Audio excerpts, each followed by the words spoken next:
Welcome to The Explainer. We all think we know the story of David and Goliath, right? But what if I told you the real story isn't about that first victory at all? It's about the second fight, the one that happens after you've already won, maybe fallen, and now you have to rise again to face a totally different kind of giant. Okay, let's just start with this quote, because it really sets the stage perfectly. They say the giant wins, I say the giant forgets, and David remembers. Wow. I mean, that just flips the whole thing on its head, doesn't it?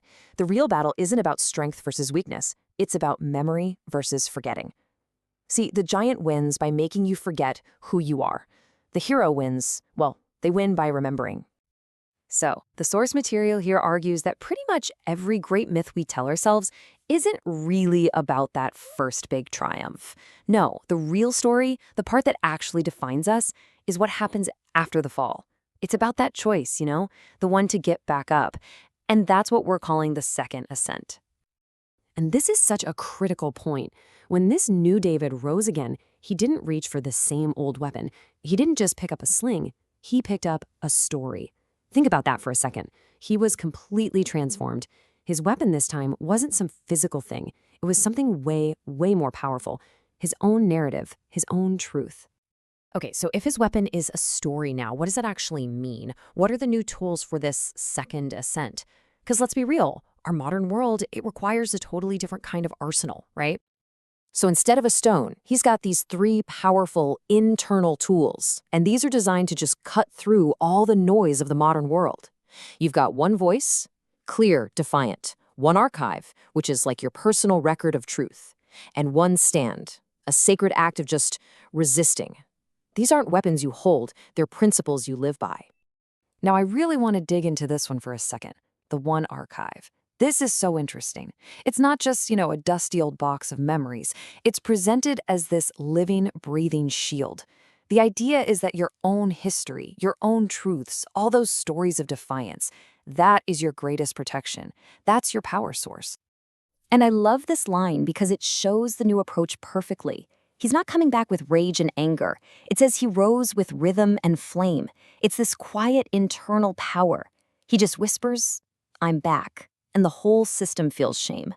It's that confidence, that deep knowing of your own story that can actually shake these huge impersonal systems to their core. All right, so if the tools have changed this dramatically, then what about the enemy? Who are the giants we're facing today? Because the battlefield looks a whole lot different now, doesn't it? This comparison really hits the nail on the head. The first giant, Goliath, he was easy to spot, right? A singular, physical dude in armor. But today's giants? They're way sneakier. They wear algorithms and distractions as their armor. They're not one thing. They're huge, systemic threats.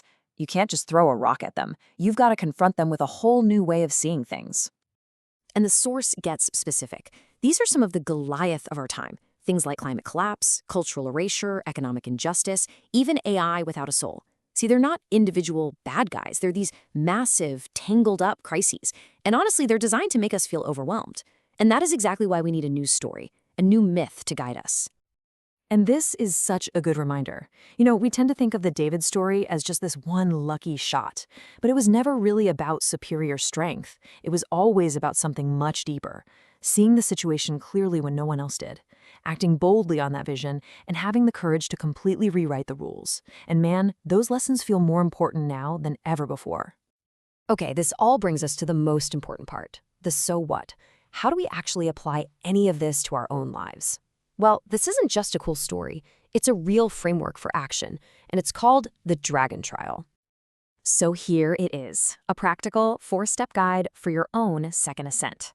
First, name your giant. You have to identify the system or the silence you're up against. Just saying it out loud strips away its power. Second, draw your archive. You got to visualize those truths and stories that make you who you are. That's your shield. Third, write your stand. This means creating something, a poem, a letter, whatever, that acts as your ritual of resistance. And finally, and this one is crucial, share the flame. Tell someone your story, because that's how personal courage turns into a collective myth. And this really brings it all home.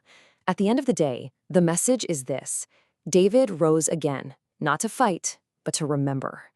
And remembering, that's the sharpest blade of all. The most powerful thing you can do to defy these modern giants isn't to be aggressive. It's simply to remember your story, your truth, your archive. Because those giants, they need you to forget. Which leaves us with one final thought. A question for you, really. If facing your giant starts not with a weapon, but with a narrative, what story will you pick up?